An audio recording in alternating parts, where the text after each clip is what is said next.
Nintendo and using their infinite resources to legally bully anyone who so much as even forms a thought about a Nintendo IP.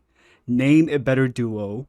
If you haven't heard already, Nintendo has just established another ludicrous patent for another basic game mechanic so that they can have more of a chokehold on the gaming industry that they already do.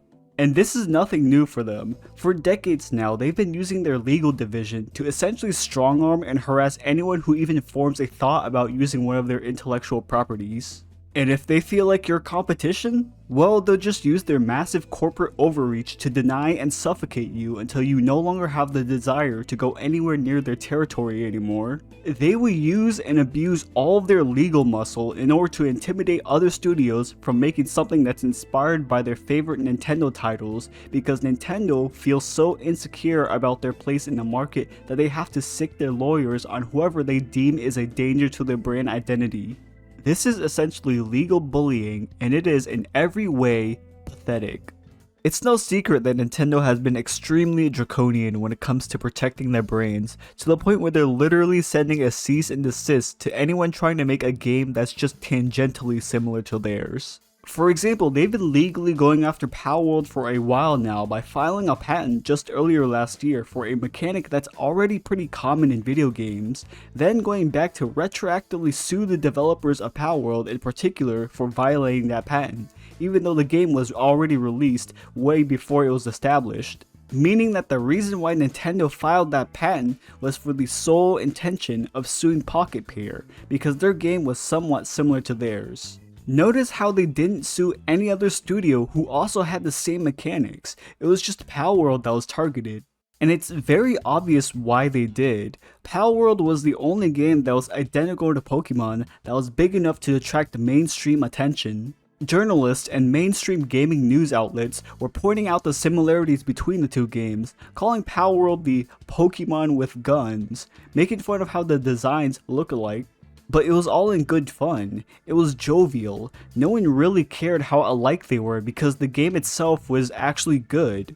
And that was what bothered Nintendo the most. The fact that Palworld was able to hit the same numbers as the Pokemon games, coming from a much smaller studio with a fraction of the budget. They actually felt like being compared to a studio infinitely tinier than them was a genuine assault to their brand's image. They didn't really care about the similarities in creature designs, they only cared about how Palworld made them look bad, and they hated it. But they knew that they didn't have any legal legs to stand on in an official lawsuit against Pocket Pair, so Nintendo had to resort to petty tactics like filing a completely ridiculous patent in order to specifically bully and harass the Palworld devs, which is just so pathetic. For those of you who aren't informed on the patents Nintendo has filed so far, they've actually filed 4 of them as of today, and each one of them is intentionally extremely vague as possible in order to give Nintendo the best chance to stick in court. They are literally throwing everything in the kitchen sink in order to try to shut down Palworld's success. The first and second patents were already kinda dumb enough. They basically tried to claim a whole bunch of baloney, but the most notable things were the catching mechanics that they really wanted to patent for some reason. It's a really long document, and I'm not going to get too much into detail with it, but the TLDR version of it is that they wanted to claim the specific catching mechanics that they had in the Pokemon games, where you take a ball-like apparatus, aim it, and throw it at a wild creature on the field in order to capture it. Then, with that same ball apparatus, you could summon that creature onto the field and command it to fight another by selecting an option through the UI interface. That's basically the gist of it from what I understand, and it sort of worked against Palworld because it also had that specific mechanic within it, but they just changed it to where you don't throw a ball when you summon a creature anymore, it just spawns right next to you. So that didn't really do much in terms of trying to sue Palworld, but it did set a horrifying precedent for other game studios trying to create a title within the monster catching genre, so that's always fun. However, one patent that was unfortunately able to stick for Nintendo was the third one, where they claimed the ability to summon a creature from your inventory and ride it like a mount and be able to seamlessly transition from flying to walking. Yes, something as simple and generic as that, they patented. This could literally apply to so many games out there right now that Nintendo could probably sue the entire industry if they wanted to. And this claim was so ridiculous that it was rejected by the courts 22 times, and it was only on the 23rd attempt where it actually got accepted for some reason. So that gave Nintendo the green light to pursue a lawsuit against Palworld for no reason other than they were salty about its success. And now they've recently just secured a 4th patent on another generic game mechanic. This time, it's for the ability to summon a creature that you own out into the field and have it automatically battle other creatures for you, as you can see in this rudimentary diagram they provided. Something that is pretty much a wanted core feature in every title within this genre, and Nintendo just straight up claims it for themselves. At this point, I'm convinced that they would patent breathing if they were allowed to. I don't think anything is off limits with this company.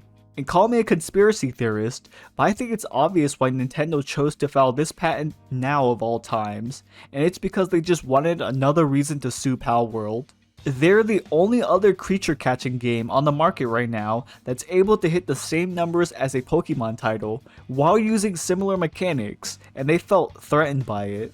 They knew that people were starting to wake up and realize that Pokemon was no longer the premier monster catching experts anymore. We've realized that other studios can produce the same level of quality while not having to resort to so many greedy and shady business practices. We finally realized that we don't have to eat Nintendo's slop anymore because other studios are willing to step up and deliver a much more quality experience at half the cost, without needing to nickel and dime us at every step of the way.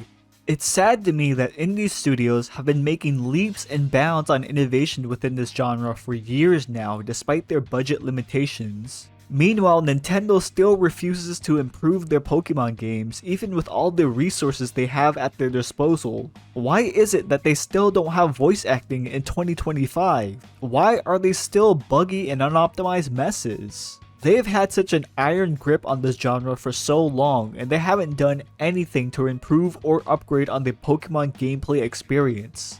Instead, they've actually reduced the quality of life and have slowly made the games worse and worse with each iteration. Ever since the Pokemon games have made the transition from 2D to 3D, the quality of them has drastically gone downhill. Like how the graphics in the recent games look like they were made for the Nintendo 64.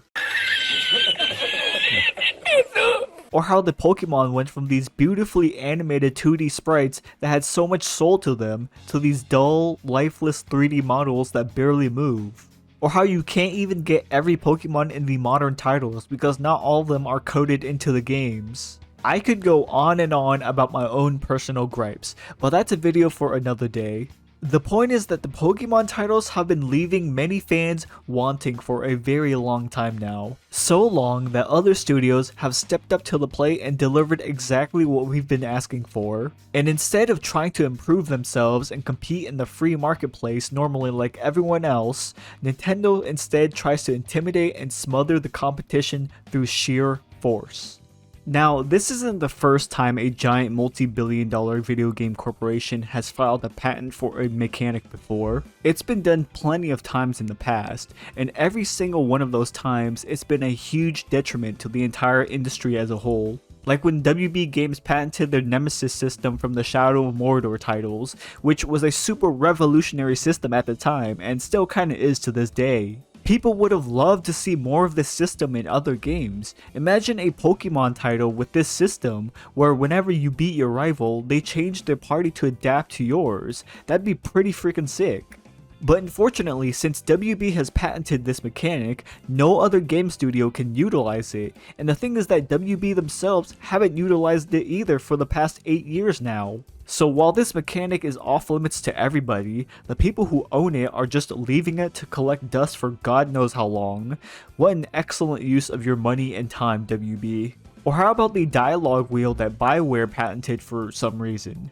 Yes, they actually patented this one. And to be fair, this wasn't as bad because they didn't patent the concept of dialogue choices as a whole, just the act of putting them in a circle, so studios can still easily get around this.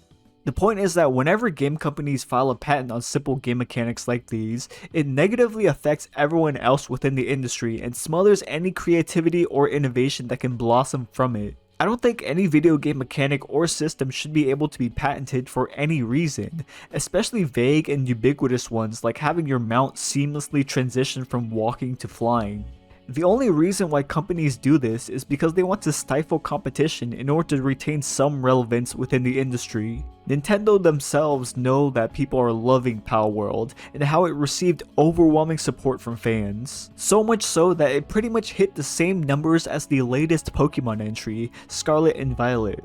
Nintendo knows that their grip on the creature catching genre is starting to slip and that the Pokemon franchise isn't having the same fanatical loyalty as it once did in the past. We aren't gonna eat Nintendo's slop with a smile on our faces anymore. We aren't gonna consume their shitty product and excitedly wait for the next product any longer. They have burned way too many longtime fans to the point where we don't even trust Nintendo to make a solid Pokemon game anymore. I'm gonna be honest, I'm not really excited for the newest Pokemon title that's gonna launch soon because it just doesn't look good. The battle animations are still dull and lifeless as ever. There aren't any new Pokemon. The entire map apparently only takes place in one city, and they've already announced Day 1 DLC that's more expensive than Hollow Knight Silksong. So to me, the Pokemon franchise and Nintendo themselves have a lot of goodwill that they need to regain before I ever trust them to make a decent product ever again. But that's just me. What do you think? Do you agree or disagree? Let me know down below and make sure to like, comment, subscribe for more content in the future. See ya.